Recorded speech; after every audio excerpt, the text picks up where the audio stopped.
Hello all my crafty friends, I'm Donna from Mason Creations Etc. and welcome to my channel. Have you seen those fancy MDF project boards that have 2 or more layers? We're going to have some fun with one of them today. I'll show you how to make your rice paper look 3D and then add even more 3D elements using air dry clay. So if you're ready, let's make a mess. Isn't this board beautiful? I love the cutout scrolls at the top and the bottom. I'm tracing it on a thin piece of cardboard to use as a template for cutting the oval out of my rice paper. It's important to find your center. This and all the products you're going to see me use today came from DecoupageNapkins.com, my wonderful sponsors.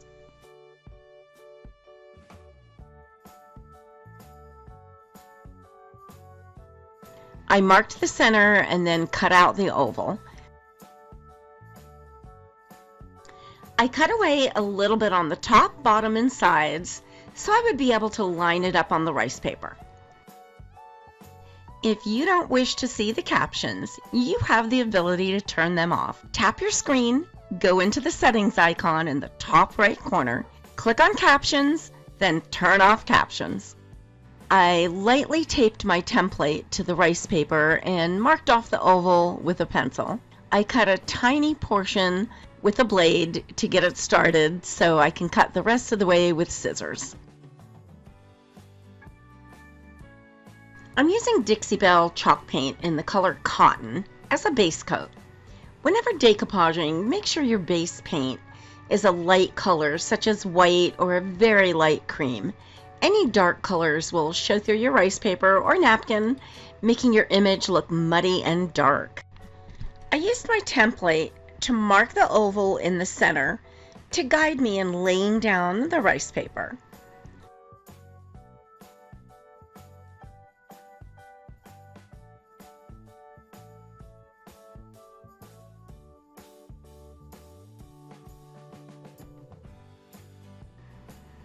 Now I'm able to line up the oval in the rice paper with the oval on the board.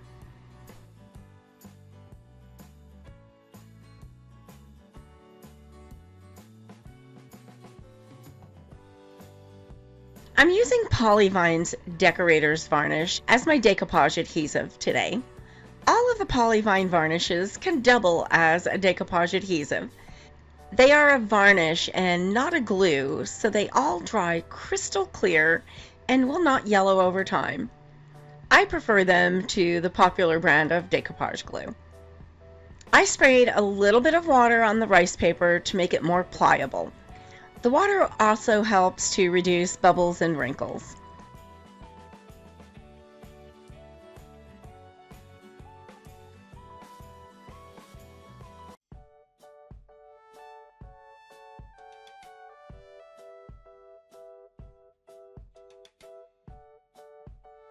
I sprayed a piece of plastic with water and laid it on the rice paper to smooth out any bubbles or wrinkles that might have occurred.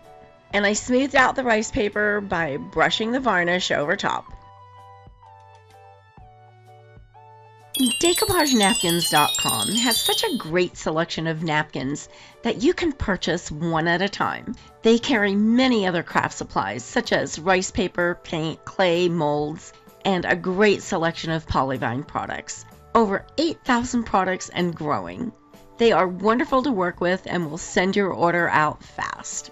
They offer several automatic discounts when checking out. Subscribe to their newsletter by entering your email address and you'll receive 10% off your next order. They are truly your one-stop shop for craft supplies. Make sure you check them out. I'll be leaving links for all the products I use in my description box below. Now I'm gluing the oval piece in place using the exact same process as with the larger piece. Where are you watching from? Let me know in the comments. It's fun to see what cities and countries you are all watching from. I'm filming from Las Vegas, Nevada in the United States. The best way to remove all the excess paper is by sanding the edges in a downward motion. The sandpaper shears the paper off in a clean cut. You can't get that close to the edge by using a pair of scissors.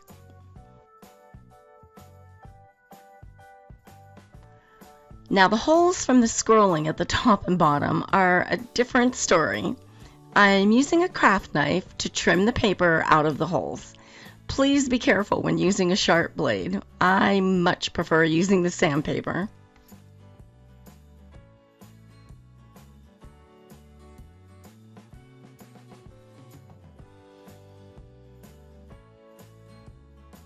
I'm going to give this a really elegant look by adding a crackle finish.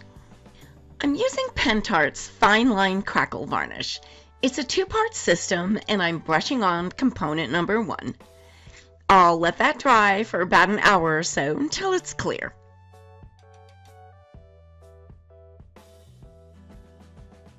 Now that it's dry, I'll brush on component number 2. This step is an amber color. Use thin, even strokes. If you get a buildup or drips anywhere, it'll show when dry. I'll let this dry for a couple of hours. Once dry, you'll see the cracks.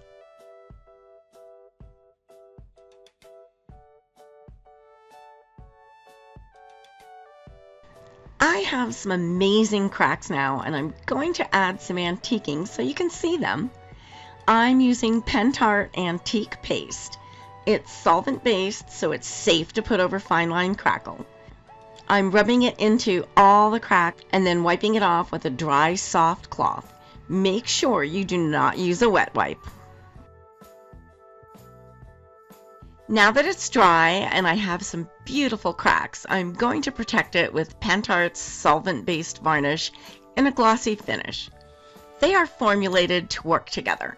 Other brands of sealer may give you unwanted results, such as additional tiny cracks.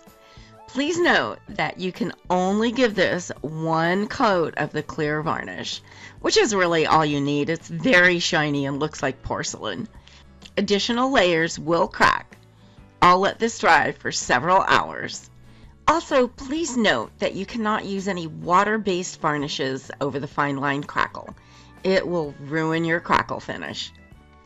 The best way to clean your brush after using the Pentart varnishes is with good old-fashioned turpentine. I tried other solvent cleaners like paint thinner and mineral spirits, but the only one that cleans your brush well is the turpentine. I put a little in a glass jar and soak my brush overnight, then wash with soap and water the next day. I want the oval to be a little bit elevated from the larger piece, so I'm adding these double-sided adhesive foam circles around the oval. This will elevate the center perfectly.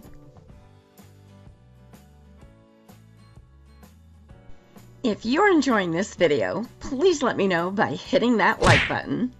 And why not share this with a friend? Thanks for doing that. Now I'm going to make some gorgeous air dry clay embellishments. First up is my fabulous peacock. This mold is by Redesigned Decor Molds, and the detail in this mold is incredible. This peacock is 8 inches long.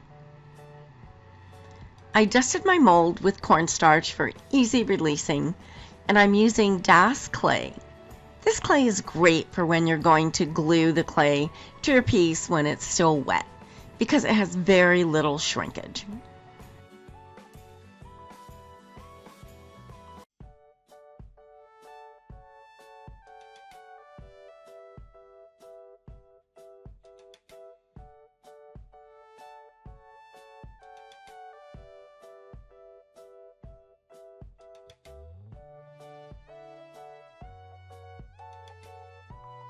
I'm laying him on the inner oval and having his beautiful tail flow over the edge to the bottom piece, right to the edge. I want it to look like he is in the foreground of a garden and the pagoda is way in the background.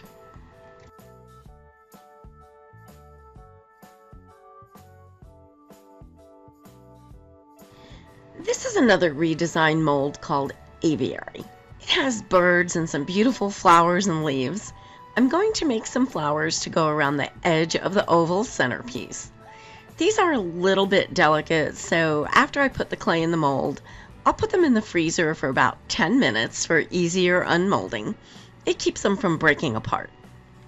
See how nice and easy that just popped out of the mold?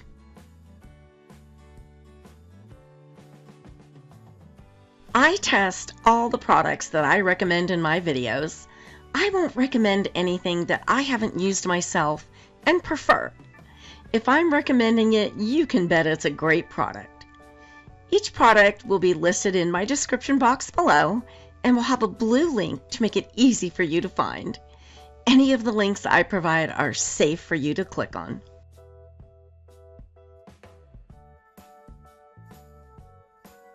I made some branches to put around the outside edge of the large piece.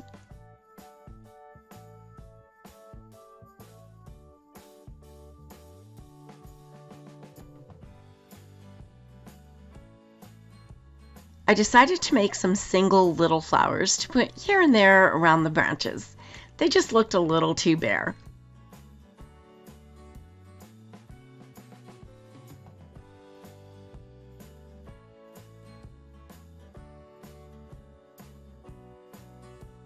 I also made some swirls to cover up the breaks between the branches.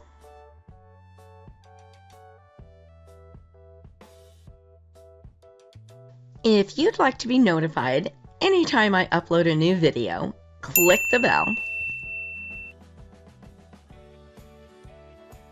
I let my clay dry overnight. You can tell when it's dry, it'll turn white. Now it's time to paint all these beauties, starting with the peacock. I looked online and followed the colors as best as I could. I think he turned out pretty good.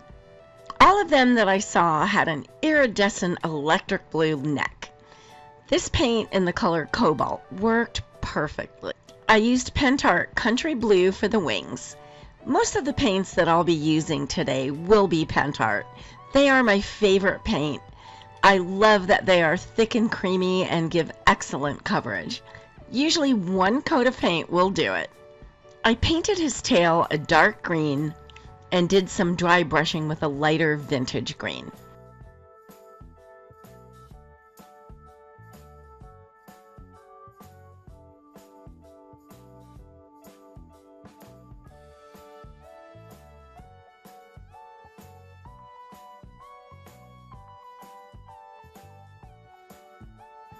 I painted a dark pink dot in the center of each feather.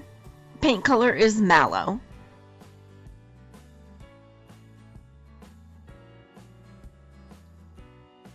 Then a turquoise dot in the center of the pink, and then an electric blue dot in the center of the turquoise.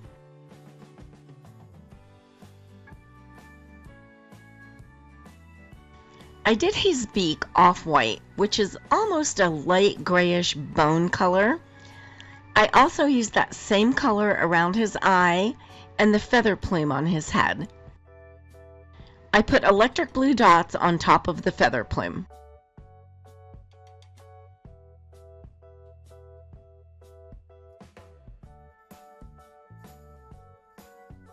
The flowers in the rice paper are kind of a peachy pink color.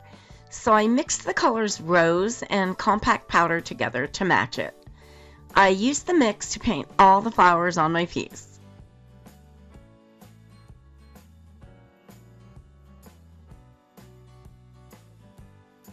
To get the color for the leaves just right, I mixed several colors: country blue, compact powder, and vintage green.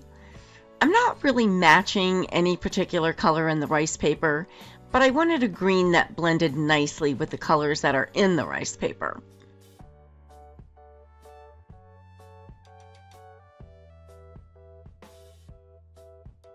Then I did a little bit of dark blue dry brushing on the leaves to bring out the details.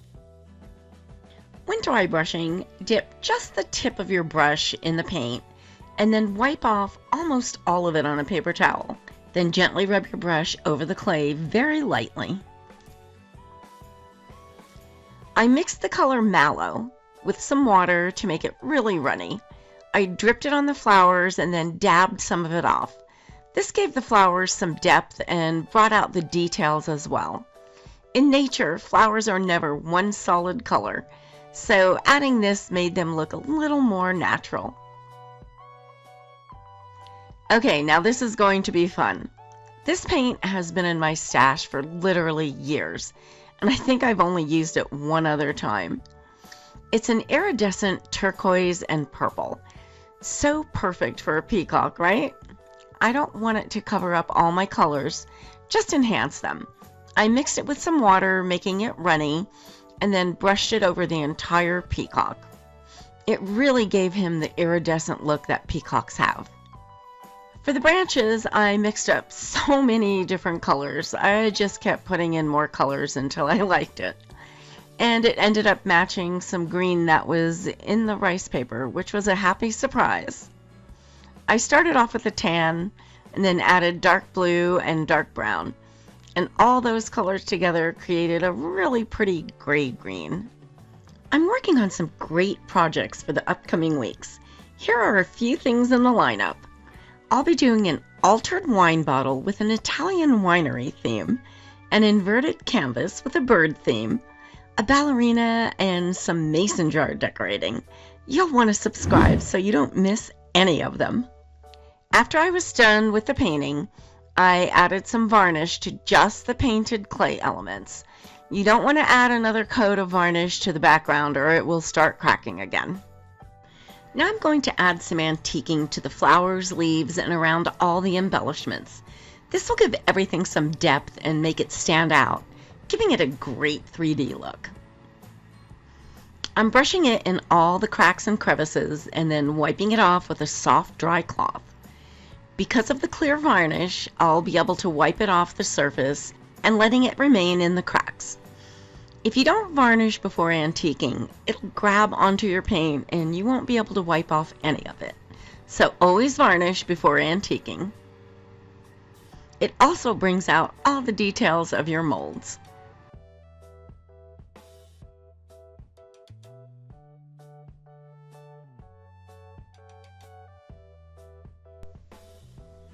Send me a comment and let me know what type of project you would like to see next. Decoupage, mixed media canvases, or more mason jar decorating. Your suggestion could be my very next video. I answer every single comment I receive. I love hearing from all of you and look forward to reading all your comments.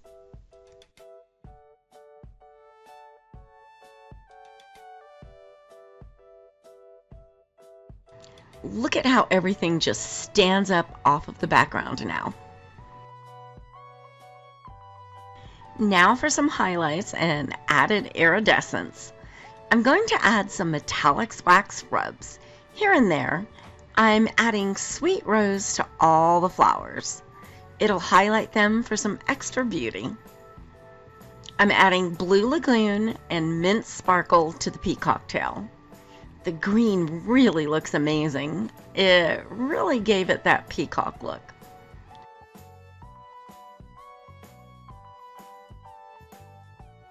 I also added some of the mint sparkle to the leaves.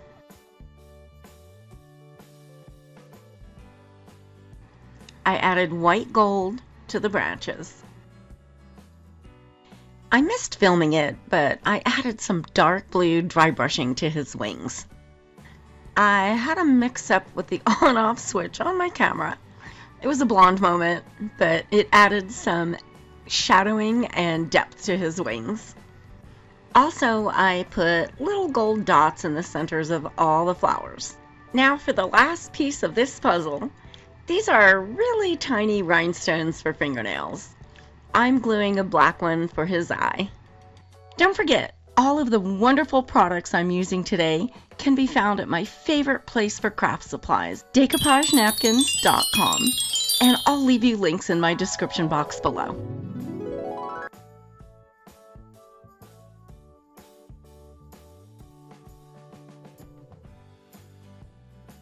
I put together a playlist of some other tutorials you may enjoy. Click the picture on the right to be taken directly to that playlist. I'm so happy you were here with me today, and thanks so much for watching. I can't wait to see you all next week. I'm working on a new project with you in mind. You can subscribe by clicking my picture in the top right corner.